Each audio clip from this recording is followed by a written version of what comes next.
Voy a hablaros de tres áreas en particular. Voy a empezar hablando un poquitín sobre la fundación y lo que hacemos, y luego escogeré tres áreas. La primera es la investigación en la manera en que los niños aprenden y qué nos puede indicar esto sobre cómo deberíamos enseñarles.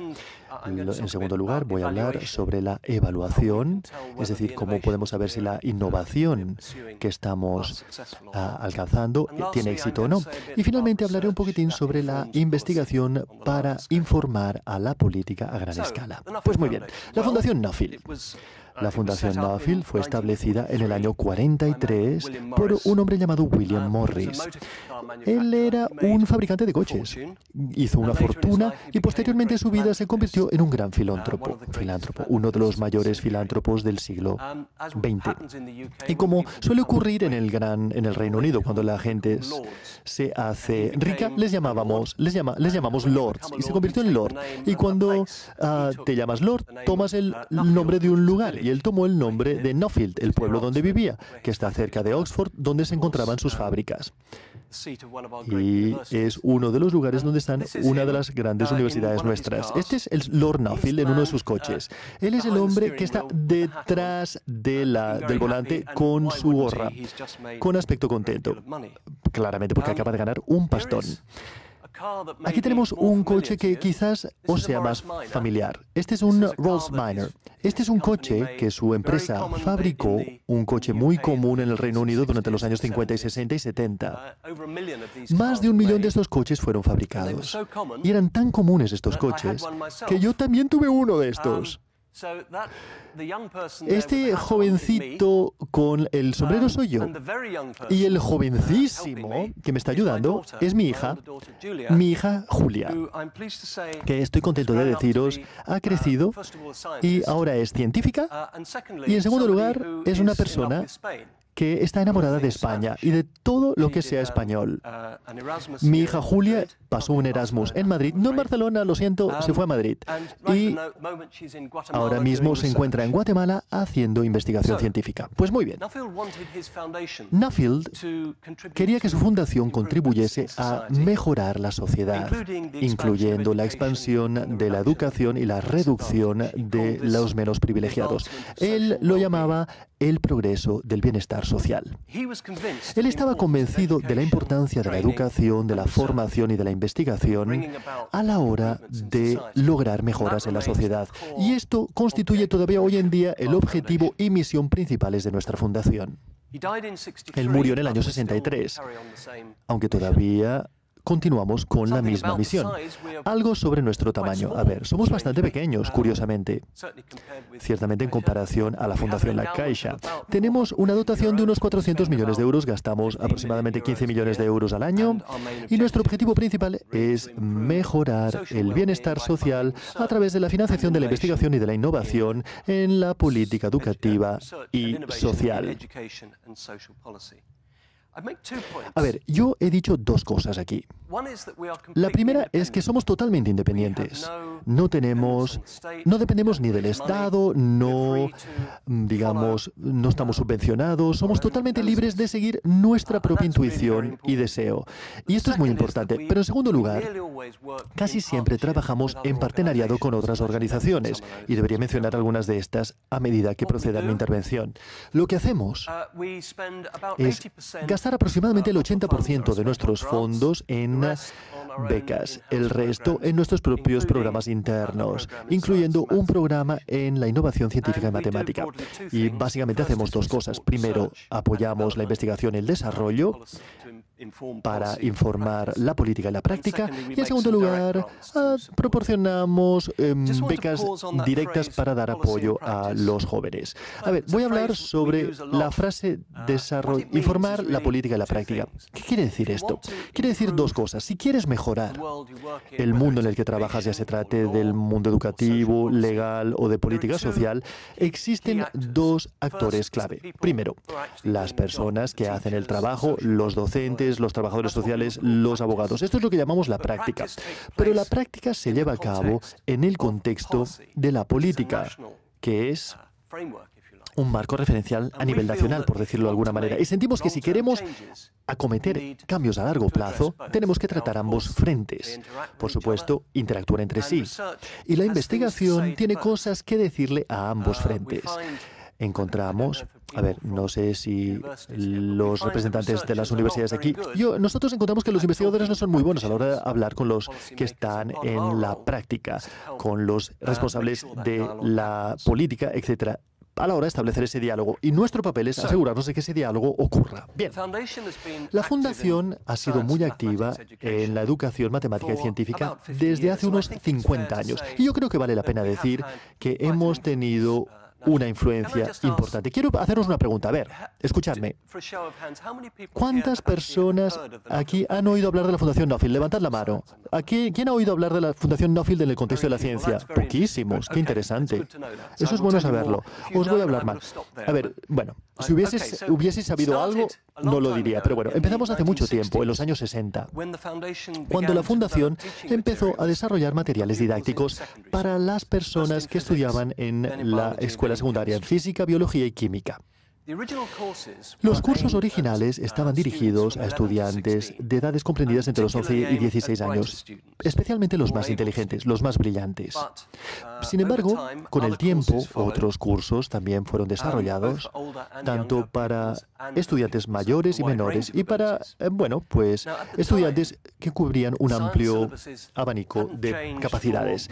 La ciencia en aquella época no había cambiado en mucho tiempo, era muy anticuada, y uno de los objetivos era desarrollar cursos que fuesen más actualizados y que reflejasen la ciencia moderna, tal y como estaba siendo practicada, y no la ciencia de hace 100 años, que es lo que se estaba enseñando. Pero más allá de todo esto, y lo que es más importante aún considero, es que los cursos estaban canalizados hacia la idea de que las personas, los estudiantes, tienen que ser personas que aprenden activamente, que indagan las cosas por sí mismos y no se les ha de dar únicamente hechos y teorías para recordar de memoria. Una clave fue desarrollar un trabajo práctico llevado a cabo por las personas mismas en sus aulas de clase o en sus laboratorios escolares. Anteriormente, esto no ocurría muy a menudo. Los estudiantes recibían lecciones magistrales y lo que más se acercaba a un trabajo práctico era ver una demostración llevada a cabo frente a ellos por parte del docente. Pues bien, esta idea de desarrollar nuevos experimentos con los estudiantes era algo muy novedoso y fue el comienzo de lo que ahora llamamos el aprendizaje basado en la indagación. Esto ocurrió a gran escala. Nuevos aparatos prácticos fueron desarrollados, se desarrollaron nuevas pedagogías y métodos de evaluación. Todo fue probado en las escuelas, hubo evaluaciones y finalmente fue escrito y redactado en libros de texto que fueron difundidos en las escuelas. Y muchos de estos libros de texto fueron traducidos, incluyendo... ¿Dónde está? ¿Dónde está? Incluyendo la lengua castellana. O sea que aquí lo tenemos. Esta es la traducción al castellano de uno de los primeros libros de la Fundación Nuffield. No sé si podéis leerlo. Bueno, en cualquier caso, podéis ver que pone biología en castellano. Y tenemos aquí al buen Darwin. Le he visto la entrada, con su barbota. Aquí tenemos a Darwin cuando era un poquitín más joven. Bien. Todo este material todavía está a disposición. Existen dos recursos que me gustaría indicaros. El primero es la web de la Fundación Nuffield, que acabamos de actualizar y reconstruir. Nos sentimos muy orgullosos de esta web. Y en esta web existen muchísimos recursos, no solamente científicos y matemáticos de diseño y tecnología, para distintas edades. Todo es gratuito y es razonablemente fácil de encontrar. O sea que, por favor, utilizad esta web. Tenéis el URL en la parte superior. Existe un segundo recurso. Esta es su web. Esto se llama el Centro STEM Nacional en el Reino Unido. La idea aquí es compilar una biblioteca con todos los recursos que se han desarrollado a lo largo de los años. No solamente por parte nuestra, sino por toda suerte de personas. Es un recurso fantástico, es totalmente gratuito. Y por favor, también os invito a que lo estudiéis. Bien, pasemos ahora. A ver, esto en lo que hasta ahora he hablado del desarrollo curricular. Ahora quiero hablar de la investigación. La investigación tiene distintas formas. No voy a daros aquí una imagen total. Quiero hablaros simplemente de 3 áreas. Y la primera de estas áreas es la investigación sobre cómo aprenden los niños. Lo que todos hacemos, ya estemos en escuelas, museos o en la calle, es intentar implicar a los niños y a los jóvenes con la ciencia y la matemática y ayudarles a aprender. Sin embargo, está bastante claro que, sea cual sea la edad del niño, la mente del niño no es una caja vacía en la que simplemente añadimos cosas hasta que se llene. Es mucho más dinámico, mucho más sutil y mucho más complejo como proceso. Y una de las teorías más potentes sobre la manera en que tienen los niños de aprender proviene de la idea bastante sencilla de que los niños llegan al sistema educativo con sus propias ideas, sus propias maneras de aprender y su propia manera de ver el mundo. Para los niños más pequeños, esa manera de ver el mundo será una manera muy intuitiva. Se basará en la experiencia limitada que han tenido en sus breves vidas. No será científico. Y uno de los objetivos de la educación científica es hacer que el pensamiento del niño pase desde este abordaje intuitivo a algo que se parezca más a una manera científica de pensar y de ver el mundo. Se trata de una idea, una introspección sencilla pero muy potente. Y una de las grandes figuras en el campo de la educación científica del Reino Unido es un hombre llamado Ross Diver, que lamentablemente murió hace algunos años. Ross, que era mujer, dice, es la coherencia percibida por el estudiante lo que es importante en el aprendizaje. Es tan importante en la docencia y en el desarrollo curricular considerar y entender las ideas propias del niño como lo es dar una presentación clara de las teorías científicas convencionales. Pues bien, esta idea, que es muy conocida, como el constructivismo, constituyó la piedra angular para el programa fundado por el Nuffield Foundation en los años 80. La exploración de procesos y conceptos científicos, dirigido por 2 figuras muy importantes en el Reino Unido, Paul Black y Wayne Haber. La idea, como he explicado, es que los niños llegan al sistema educativo con sus propias ideas sobre los conceptos científicos que les queremos enseñar. Y si pudiésemos saber cuáles son esas ideas y de alguna manera desafiarles, empezaríamos a darles una manera para que su aprendizaje sea más robusto y sólido. Permitidme que os dé un ejemplo. Uno de los conceptos difíciles con los que los niños tienen que enfrentarse es la idea del cambio continuo. En particular, el crecimiento continuo de las cosas que viven, de las cosas vivas, de la materia viva. Si en tu clase tienes una planta que crece rápido, como por ejemplo una haba, puedes ver que día a día esa judía o esa haba crece cada día. Y si tú le dices a un niño pequeño, ¿cuándo crece la planta? Muchos niños te dirán, crece por la noche. ¿Por qué dicen crece por la noche? Porque saben que crece, pero no la ven crecer.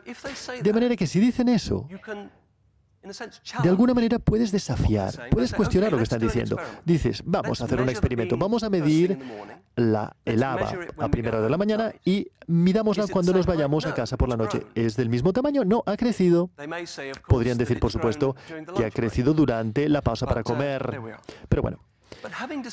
A ver, una vez descubierto, existen muchas ideas, muchas maneras para conseguir... A ver, los niños tienen estas ideas básicas y lo que el proyecto Espacio hizo en la Fundación Nuffield es investigar sobre las ideas infantiles en todo un abanico de la escuela primaria. Utilizaron distintas técnicas para saber qué pensaban los niños.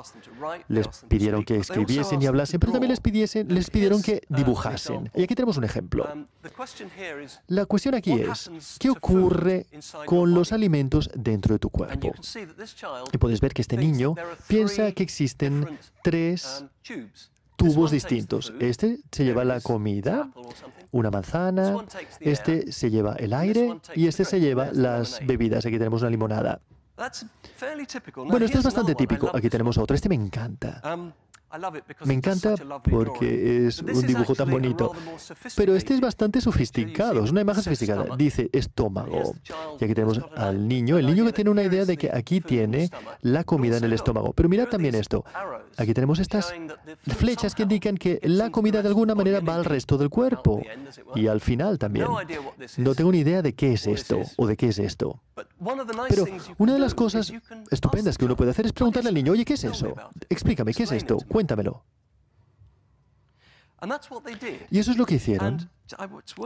Y valdría la pena mirar en mayor detalle esto, los resultados. Lo que intentaron hacer es, para empezar, permitir que los niños sometiesen a prueba sus propias ideas a través de experimentos y exploraciones de primera mano. En segundo lugar, animar la generalización de un contexto a otro, experimentando y considerando otros casos. Por ejemplo, puedes analizar la evaporación del agua, pero luego dices, oye, ¿y qué ocurre con otros líquidos? ¿Qué podríamos decir de la limonada o del aceite? Después, debatir las palabras que utilizan los niños con ellos. Por ejemplo, remitiéndonos al dibujito. ¿Qué es el estómago? Ampliar, digamos, el abanico de evidencias que tienen los niños para encontrar maneras de hacer que lo invisible sea visible. Por ejemplo, utilizando maquetas y simulaciones. Y ayudando a los niños a comunicar sus ideas, tanto con el profesor como entre sí. Y como podéis observar, estas ideas van mucho más allá de simplemente explicar conceptos y teorías científicos y hechos científicos. Se trata de extender los procesos y capacidades que utilizan los niños. Y podríamos argumentar también que estos procesos, estas maneras de pensar, son mucho más importantes, en particular entre los niños pequeños, que la ciencia específica, digamos, que capten en el proceso. Y creo que esta es una idea fundamental, la idea fundamental de este proyecto. Todo esto ha sido escrito en una serie de publicaciones. Este informe de investigación trata sobre rocas, tierra y climatología. Existe un folleto para cada una de estas áreas, 12 en total, y luego existen guías para el docente. Las primeras guías son para niños más pequeños y el resto son para niños mayores en la escuela primaria. Y todas estas cosas a las que me he referido están aquí, y todas están disponibles en nuestra web, como ya he explicado.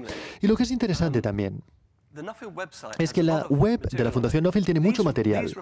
Estos informes todavía están entre los más leídos y los más descargados de todos los que tenemos, incluso después de 20 años de su publicación. Bien, ahora quiero proceder a hablaros de la segunda manera en que la investigación puede influir lo que nosotros hacemos, la evaluación. Si empezamos un nuevo proyecto o una nueva manera de enseñar la ciencia, o incluso si pensamos en algo que haremos durante mucho tiempo, yo creo que existen un par de preguntas sencillas que siempre deberíamos formularnos. La primera es, ¿cómo lo estamos haciendo? Y en el mundo de la evaluación, a esto se le llama una evaluación sumativa. Formula preguntas como, por ejemplo, ¿estamos alcanzando nuestros objetivos? ¿Estamos teniendo éxito? ¿Estamos alcanzando nuestros cometidos? Parece muy sencillo, pero empiezo con la presuposición de que todos nosotros, como profesionales, querríamos tener una respuesta a estas preguntas. Queremos hacer un buen trabajo y queremos saber que estamos haciendo un buen trabajo. Sin embargo, vale la pena añadir que estas preguntas cada vez se formulan más por parte de otros.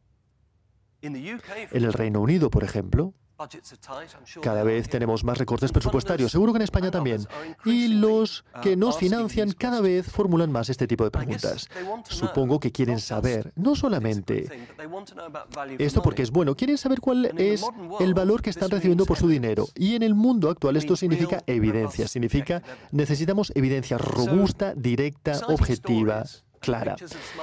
Y por lo tanto, imágenes de niños sonrientes y el entusiasmo de personas como nosotros ya no es suficiente, me temo. La gente, además de nuestro entusiasmo, quiere evidencia. La segunda pregunta es, ¿cómo podemos mejorar?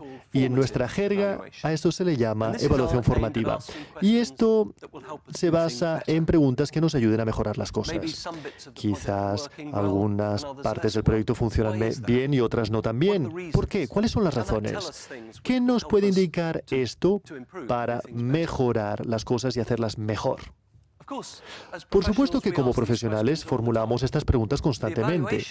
La evaluación. En la evaluación, la idea de una evaluación es hacer esto de manera más estructurada y más formal, y probablemente de manera más autoconsciente también. Y este es el caso de una evaluación que quiero compartir con vosotros y vosotras, que hemos estado llevando a cabo en uno de nuestros grandes programas. Esto es una especie de saga. A ver, este programa que llevamos ya desde hace bastantes años en la Fundación, realizando la Fundación, se llama Nuffield Science Burst Race. Lo que hacemos es darle a los estudiantes de secundaria unos proyectos de investigación durante las vacaciones de verano. Son proyectos que duran entre 4 y 6 semanas, es decir, todas las vacaciones de verano. Y estos estudiantes, bueno, trabajan en universidades, institutos de investigación, museos como este y empresas privadas. Nosotros financiamos más de 1.000 estudiantes al año, es decir, que es un proyecto, es un esquema bastante grande. Y se trata de estudiantes brillantes, comprometidos, la mayor parte de los cuales acaban estudiando alguna materia científica en la universidad. Aquí tienen ustedes la dirección si les interesa. Y aquí tenemos algunos de los estudiantes. Aquí les tenemos. No sé exactamente lo que hicieron, pero sí, lo que sí sé es que todos tienen un aspecto feliz, como podéis observar. Y algunos de ellos hacen cosas extraordinarias. Por ejemplo, este estudiante, Hannah Blythe, esta estudiante, este verano pasado trabajó, como podéis observar, en un observatorio.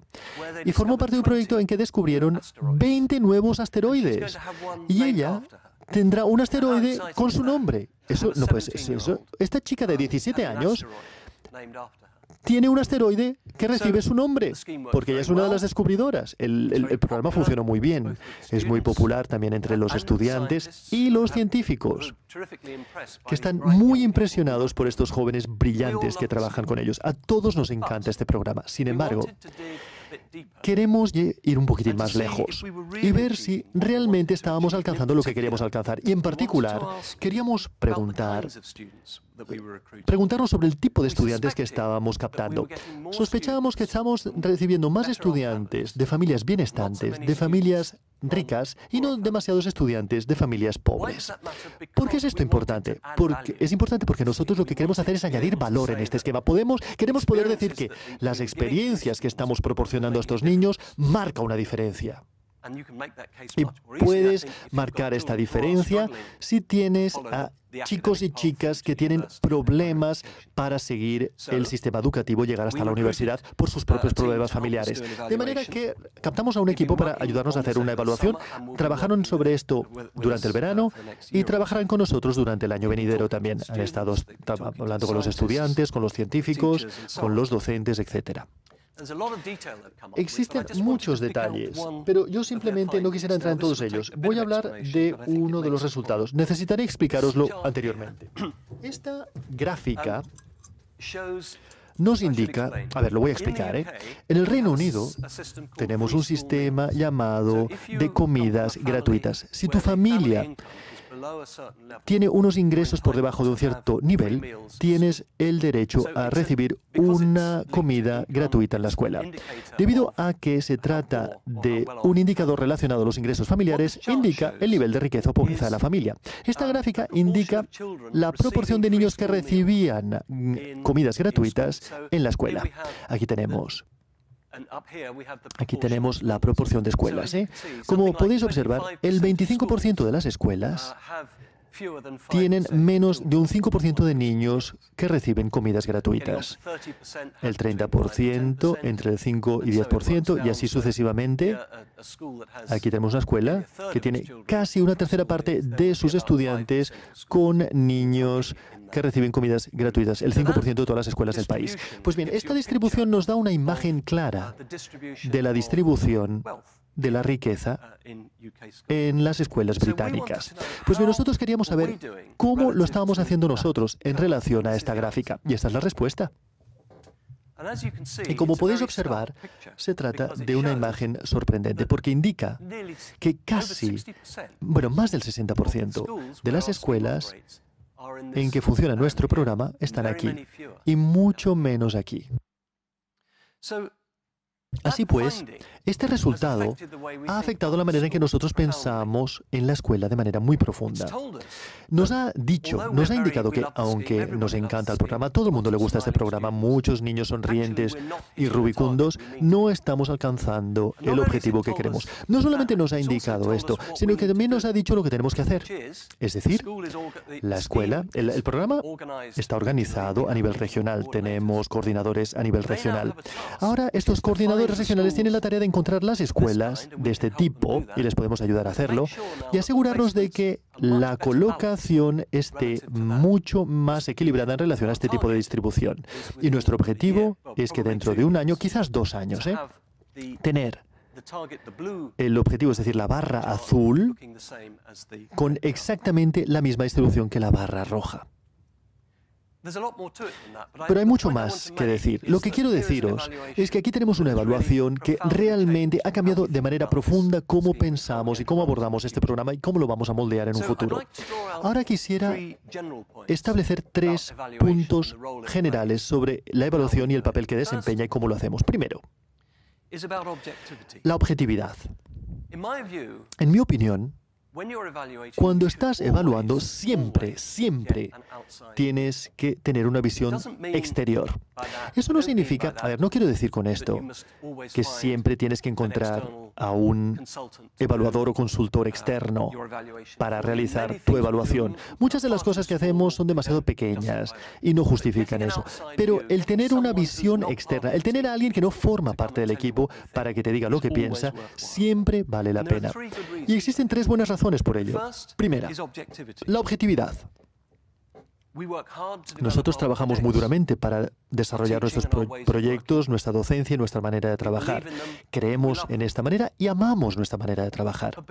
Pero debido justamente a eso, es muy fácil, debido a la pasión que sentimos, es muy fácil para nosotros, desarrollar sesgos o olvidar o ignorar cosas que pueden ser evidentes para otros. Y creo que el ejemplo que os he enseñado lo demuestra, ¿verdad? La segunda razón, que también es bastante evidente, es que las personas externas aportarán nuevas maneras de pensar, nuevas experiencias y nuevos conocimientos. Y la tercera razón, que quizás es menos evidente, es que una opinión externa siempre es mucho más influyente sobre el resto. Es decir, que si yo vengo y os hablo a vosotros y os digo, habladme sobre vuestro proyecto y me decís es maravilloso, y diré, me gusta la pasión, pero ¿realmente os creo? Dirían siempre que es excelente, ¿no? Pero me podríais decir, mira, el doctor X ha hecho una evaluación externa y él considera que es excelente. Eso tiene mucho más peso. El segundo punto trata sobre los métodos. Si uno analiza la literatura sobre la evaluación, y os aconsejo que no lo hagáis, porque es aburridísimo y hay mucha literatura, pero veréis que hay mucho debate sobre las diferencias existentes entre los métodos cuantitativos y los métodos cualitativos. Existen auténticas guerras entre los científicos sociales cuantitativos que odian a los científicos sociales cualitativos y viceversa. Mi visión es muy pragmática. Yo creo que ambos métodos tienen su lugar y depende del tipo de pregunta que formules. A nivel amplio, si quieres saber lo que está ocurriendo, tiendes a utilizar métodos cuantitativos. Si quieres saber por qué está ocurriendo lo que está ocurriendo, seguramente necesitas métodos cualitativos. Y para el ejemplo que os acabo de dar, la imagen sobre la distribución de las escuelas solo podía provenir de unos datos cuantitativos a gran escala, es decir, contar las cifras. Pero si queremos saber por qué es esto así, por qué estos estudiantes de familias más pobres no acceden a nuestro programa, seguramente teníamos que hablar con ellos. Y esto significa métodos cualitativos. El tercer punto es la proporcionalidad. No sé si esto se traduce bien, se traduce perfectamente bien. Esto siempre les pasa a los ingleses, las palabras de origen latino les parecen muy difíciles. Proporcionalidad. Creo que tenemos que ser muy realistas sobre lo que una evaluación nos puede decir. Y me temo que tenemos que ser muy conscientes de que algunas de las preguntas para las cuales nos gustaría tener una respuesta, de hecho no son fáciles de responder, o por lo menos no se pueden responder en un marco referencial temporal razonable y con los recursos razonables que tenemos. Y de hecho, existe una literatura muy interesante sobre este tema. Existe una jerarquía de las cosas sobre las cuales podríamos pensar. Algo así como, por ejemplo, primera pregunta. Supongo que has organizado un acontecimiento o has iniciado un nuevo programa para la enseñanza científica. Primera pregunta, ¿ha venido gente? Esto lo sabrás a partir de tu propio seguimiento. Segundo, actitudes y respuestas. ¿A la gente le gustó? ¿Qué es lo que les gustó? ¿Qué es lo que no les gustó? ¿Cómo piensan que podría mejorarse? Existen cuestionarios de retroalimentación. La siguiente pregunta es, ¿aprendieron alguna cosa? Esto es mucho más duro, mucho más difícil. La gente viene, sonríe, se lo pasa bien, compran el bolígrafo como recuerdo, pero ¿ha marcado alguna diferencia? ¿Han aprendido alguna cosa? Para saber esto, tienes que hacer algún tipo de prueba. Ya se trate de prueba oral o prueba escrita. Tienes que hacer algún tipo de prueba. Sin embargo, supón que han aprendido alguna cosa. ¿Ha sido duradero? ¿Qué ocurre 6 meses más tarde? ¿Se les ha olvidado todo? Para saber esto, tienes que volver a hacer lo que se llama una prueba posterior. Tienes que volver 6 meses más tarde y someterlos a prueba de nuevo. Esto es costoso. Tienes que intentar encontrar a los estudiantes, algunos de ellos se perderán durante el camino. Esto necesita de tiempo y de dinero. Pero el último punto, este es el santo grial. ¿Han cambiado de comportamiento o de esquema? ¿Realmente ha marcado alguna diferencia en el modo en que se comporta la gente?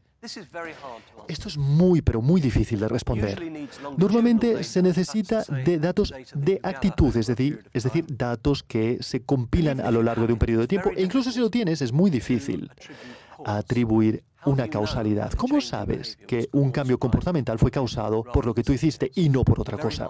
Muy difícil de hacer esto, y solo vale la pena hacerlo para proyectos muy grandes, de gran alcance y muy costosos. Bueno, después de esta conclusión tan triste, yo os diré que yo siempre creo que vale la pena pensar en la evaluación y diré que vale la pena hacerlo. Quizás no por lo que aprendes posteriormente, sino por la manera en que te hace pensar sobre las cosas antes de empezar incluso. Yo creo que cualquier proyecto debería empezar formulando 2 preguntas. Primero, ¿qué estamos intentando lograr? Pero lo que es aún más importante, ¿cómo reconoceremos si lo hemos logrado? ¿Qué evidencia nos convencerá de que hemos tenido éxito? Ahora, pedimos a las preguntas, a los solicitantes de becas de la Fundación Nuffield que respondan a esta pregunta explícitamente. Dinos, ¿cómo sabrás qué es lo que te hará a ti sentirte satisfecho y te hará sentir que has tenido éxito?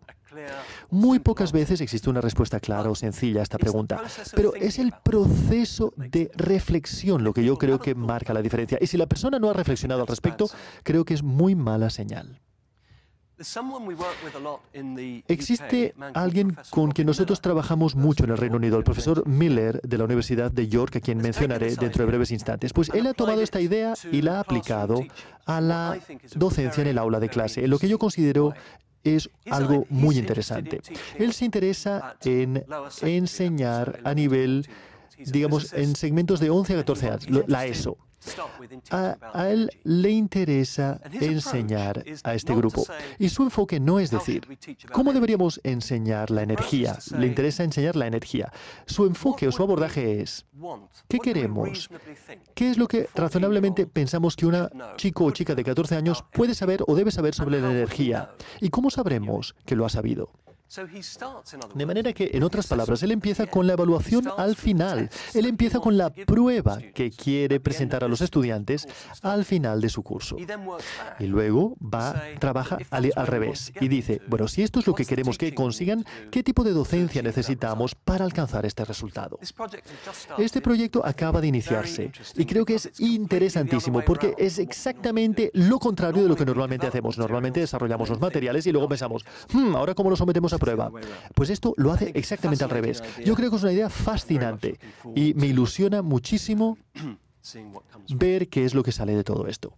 Perdonad, voy a tomar un poco de agua.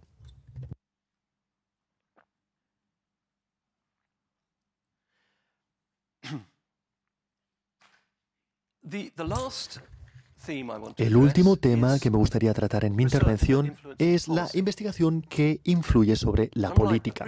A diferencia de los dos temas anteriores, este no es el tipo de investigación. Cualquier tipo de investigación puede tener una influencia sobre la política, incluyendo la mala investigación, me lamento decir. Y esto lo digo en parte como chiste, pero de hecho lo digo muy seriamente también. Existen muchos casos en los que los desarrollos educativos han sido conducidos por lo que de hecho es una investigación malísima. Y esto es algo con lo que tenemos que tener mucho, pero mucho cuidado.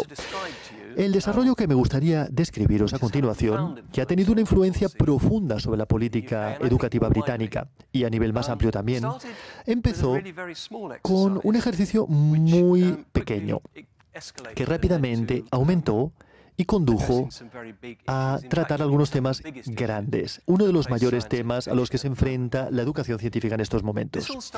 Todo empezó con una sugerencia de Rose Driver, la científica que he mencionado anteriormente, de que la Fundación debería, financiar toda una serie de seminarios, lo cual hicimos, esto es en el año 98, que condujeron a la publicación de este informe.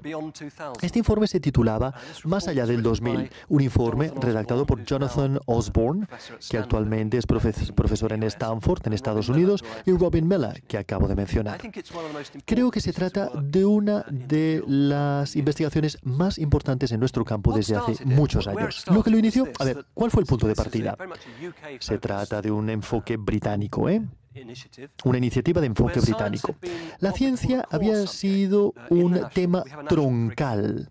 Tenemos un currículum nacional, un programa de estudios a nivel nacional en la Gran Bretaña. Y la ciencia fue una materia troncal durante unos 10 años. Es decir, que se enseñaba junto con la matemática, las matemáticas y el inglés. Y todo el mundo tenía que estudiar matemáticas, ciencia e inglés. Y de hecho, la mayor parte de los estudiantes de secundaria dedicaban el 20% de su tiempo curricular en cursos científicos. Y esto fue un gran cambio. Colocó la educación científica realmente como prioridad en el sistema. Esto empezó hace unos 10 años y los organizadores del seminario empezaron con esta primera pregunta en pantalla. ¿Cuáles son los éxitos y fracasos de la educación científica hasta la fecha en el Reino Unido? En otras palabras, una pregunta sumativa, pero posteriormente formularon la segunda y tercera preguntas, que yo creo que son mucho más profundas y mucho más interesantes. Es decir, ¿para qué sirve la educación científica? ¿Para quién es la educación científica? ¿Por qué lo hacemos? Y luego, una vez tratada esta pregunta, ¿cuál podría ser el contenido y estructura de una educación científica que sea adecuada para todos? Y el formular esta segunda pregunta les condujo a pensar en dos ideas bastante incómodas. La primera idea es que la educación científica, de hecho, tiene dos objetivos. El primer objetivo es proporcionar la primera fase de una formación para jóvenes que continuarán carreras científicas. Supongo que la mayor parte de las personas en esta sala forman parte de esta categoría. Pero el segundo objetivo es proporcionar una comprensión básica de la ciencia y de los procesos científicos que equipen a todos los ciudadanos del futuro para conducir sus vidas en un mundo en el que la ciencia y la tecnología es tan importante y en el que tengan que tomar decisiones y alcanzar conclusiones que afectarán sus vidas. Y necesitan de ciencia y tecnología y entender la ciencia y tecnología para poder vivir en ese mundo. La frase que a veces se usa es que alfabetización científica, un término que a mí no me gusta demasiado, pero en la literatura es el término que se utiliza. A ver, ¿por qué son ideas incómodas? Pues bien, son incómodas porque de lo que se dieron cuenta, y lo que quedó muy claro a partir del trabajo que realizaron, es que el programa de estudios, el currículum, ciertamente en el Reino Unido había sido diseñado casi completamente para satisfacer las necesidades del primer grupo, aunque este primer grupo, es decir, aquellos que continuarán con una profesión científica, constituyen una minoría bastante pequeña, quizás solamente el 10 o 20% de los estudiantes como mucho. Y yo creo que esta cita bastante larga lo resume muy bien. Esto viene del informe que Nacho mencionó al comienzo, la educación científica en Europa, que es, bueno, un resumen de estos argumentos. Lo que dice es lo siguiente. Aunque existe un acuerdo general de que la educación científica es importante para todos los estudiantes, nadie duda ni cuestiona esto, ha habido muy poco debate sobre su naturaleza y estructura. Más bien, los currículums han evolucionado a partir de formas preexistentes. Predominantemente estos programas de estudio o currículums han sido determinados por científicos que perciben la educación científica como una preparación básica para una titulación científica, es decir, una ruta hacia la ciencia. Nuestro posicionamiento es que este tipo de educación no satisface las necesidades educativas de la mayor parte de los estudiantes, que necesitan de una visión mucho más amplia de las ideas principales que ofrece la ciencia, cómo produce un conocimiento fiable y cómo limita la certidumbre. Bueno, esto filosóficamente es muy importante porque estos currículums determinados por los científicos son aquellos que habíamos estado desarrollando en los años 60 y en los años 70. Y es verdad, es cierto, ambos proyectos fueron desarrollados por científicos como por docentes, pedagogos. Pues bien, esta es la primera idea incómoda. La segunda idea incómoda es que en el mundo desarrollado, por lo menos, existe una evidencia fuerte de que estos currículums científicos existentes no están teniendo éxito a la hora de implicar y suscitar el interés de los jóvenes. Y de nuevo, para citar este informe, tanto el contenido como la pedagogía asociados a este tipo de programas de estudio cada vez fracasan más a la hora de implicar a los jóvenes en estudiar ciencias. De hecho, existe una correlación fuertemente negativa entre el interés de los estudiantes en la ciencia y sus logros en las pruebas científicas. Lo que dice es que no solamente estos currículums no están bien diseñados para la mayoría, sino que ni siquiera están teniendo éxito en su objetivo primordial de atraer a aquella minoría del 10 o el 20%. Y existe mucha evidencia de esto, y os voy a enseñar dos evidencias. Esta es una gráfica compleja pero muy interesante. Estos datos provienen de una cosa llamada el estudio ROC, R-O-C, un estudio realizado a gran escala por investigadores en Noruega, Schenfield y sus colegas. Y lo que hicieron fue llevar a cabo muchos cuestionarios actitudinales, de actitud, en 60 países alrededor del mundo. Y preguntaron a los chicos y chicas de 15 años de edad, hombres y mujeres, muchas preguntas sobre sus actitudes hacia la ciencia, lo que les gustaba, lo que no les gustaba, si se sentían positivos hacia la ciencia, qué tipo de ciencia les gustaba. Y en particular, si ellos mismos consideraban que podrían convertirse en científicos o si consideraban que de alguna manera la ciencia era algo para ellos. Y esta es una de muchas gráficas en su estudio. Y lo que indica es la respuesta a la pregunta, ¿a mí me gustaría convertirme en científico? El porcentaje que se encuentra en el eje horizontal es aquel que dice sí, estoy de acuerdo o sí, estoy muy de acuerdo. Y en el eje vertical tenemos los distintos países en los que este estudio fue realizado. Los puntos rojos son las chicas y los puntos azules son los chicos. ¿Lo digo bien esto? No. No, al revés, al revés. Sí, no, bien, bien. Rojo chicas, azul chicos. Sí. Sí, bueno, vale. Bueno, ¿qué es lo que nos indica esto? Lo que indica es que, bueno, esta es una de muchas gráficas que indican una imagen muy similar. Lo que podemos observar es que, para empezar, en estos países aquí, hay un sesgo muy fuerte hacia la izquierda. En otras palabras, no existe gran entusiasmo en relación a la idea de yo quisiera convertirme en científico. Pero lo que es muy interesante es cómo a medida que ascendemos en el eje vertical existe un cambio hacia la derecha. Aquí tenemos países más pobres, en África, en Asia, etc. La actitud es mucho más positiva en estos países. Y de hecho, para habituaros al número, existe una correlación negativa de 0,92 de la positividad del sentimiento de estos niños en relación a la ciencia y el índice de las Naciones Unidas de pobreza. Es decir, en los países ricos desarrollados, la actitud de los niños, de los jóvenes hacia la ciencia, es mucho menos positiva de lo que lo es en los países más pobres. Y como podemos observar, existen grandes diferencias entre chicos y chicas, y esto también es muy interesante.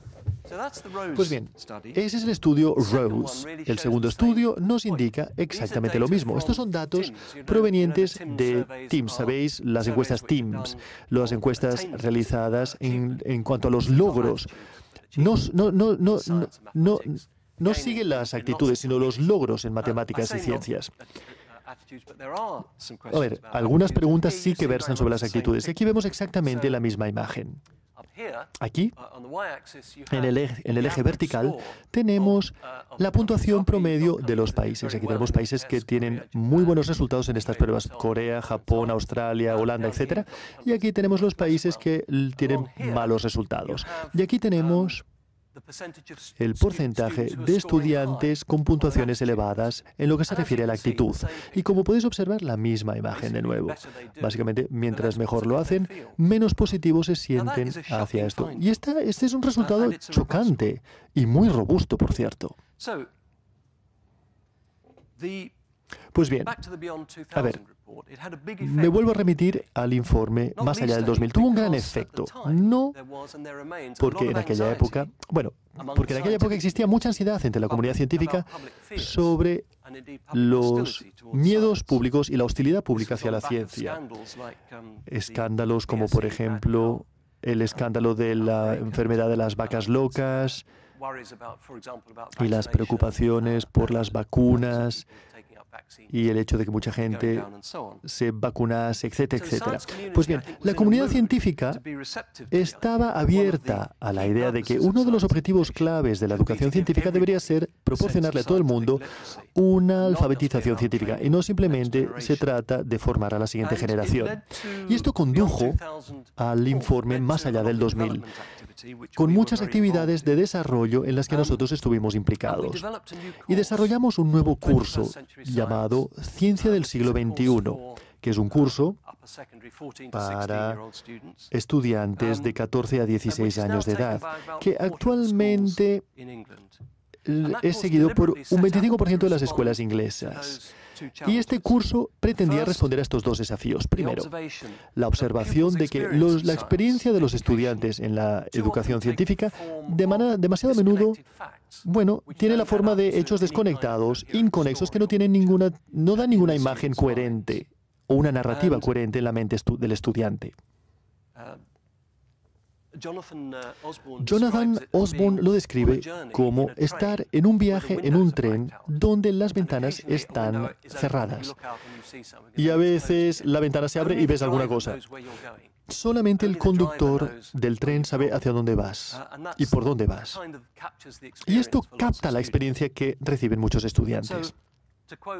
Quisiera citar el informe Más allá del 2000. Dice: el programa de estudios actual conserva su énfasis del mediados del siglo XX, presentando la ciencia como un corpus de conocimiento que está libre de valores, objetivo y distanciado. Toda una serie de hechos que tienen que ser aprendidos sin suficiente indicación de una coherencia global. Por lo tanto, lo que el curso intenta hacer es, primero, concentrarse en un número pequeño de las grandes ideas de la ciencia, en particular aquellas ideas que han tenido un poder explicativo fuerte, un valor explicativo fuerte. Y en segundo lugar, la idea de que los estudiantes necesitan saber no solamente los hechos, teorías e ideas de la ciencia, sino también cómo funciona la ciencia.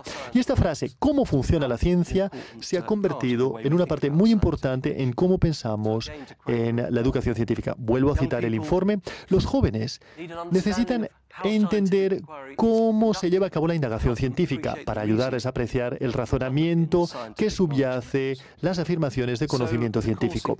El curso incluye, por lo tanto, este tipo de materiales.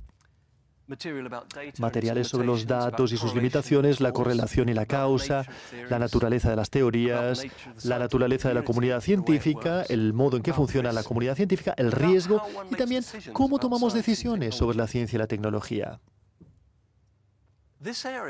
Este área ha sido mucho más difícil y mucho más difícil, digamos.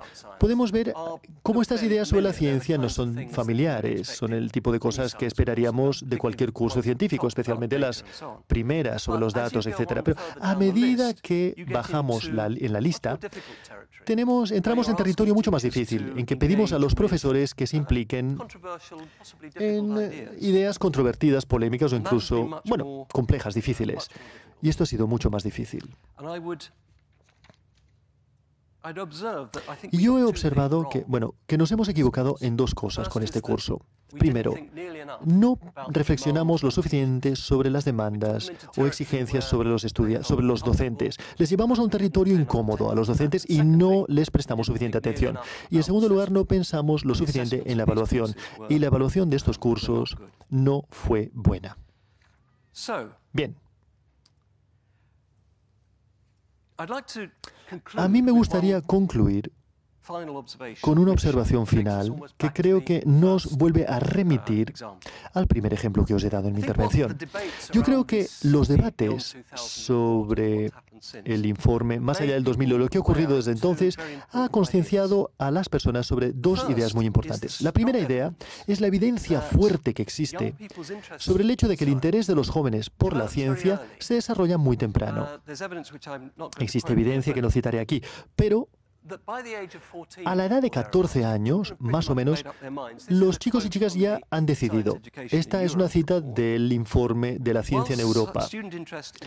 Aunque el interés de los estudiantes por la ciencia a la edad de 10 ha demostrado ser elevada y no existe diferencia de género, a la edad de 14 ha declinado marcadamente. La investigación reciente sugiere que en la mayoría de los estudiantes, el interés en seguir un estudio científico se ha formado a la edad de 14 años. Es decir, que las experiencias que tienen los niños y niñas durante la primera parte de su educación es fundamental.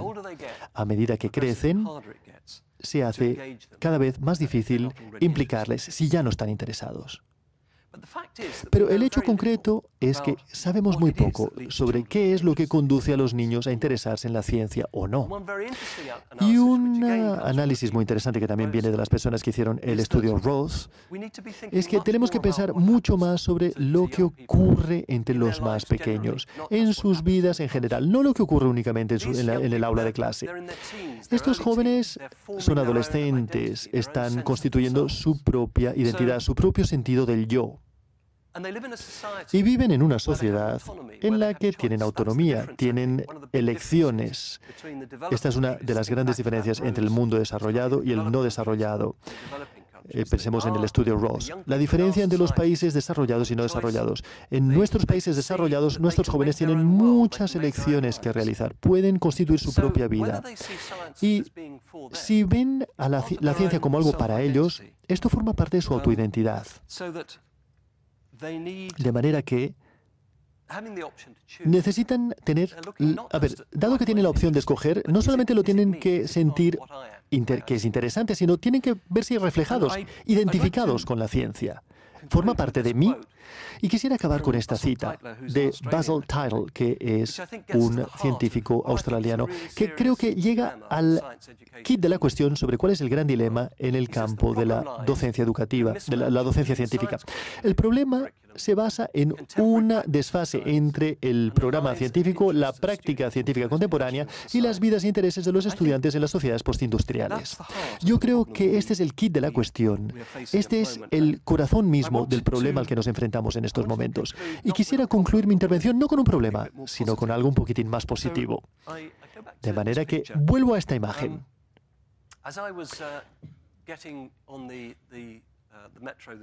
Cuando cogí el metro en Londres para ir al aeropuerto y coger el avión que me llevase aquí, bueno, tenemos un periódico gratuito en Inglaterra llamado Metro.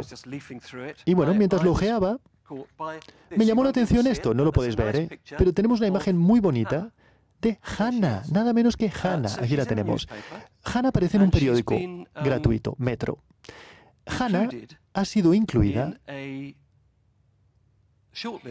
en un listado de las jóvenes del futuro, las mujeres jóvenes del futuro. Aquí tenemos a Hannah, que ha descubierto sus asteroides y la podemos tener junto a los cantantes pop y las modelos de la pasarela y a Hannah, la joven científica, que disfruta la ciencia. Una joven, una adolescente como cualquier otra adolescente con quien otros adolescentes se pueden identificar. El mensaje es positivo y me causa mucho entusiasmo a mí. Y tengo muchas ganas de conocerla. Gracias.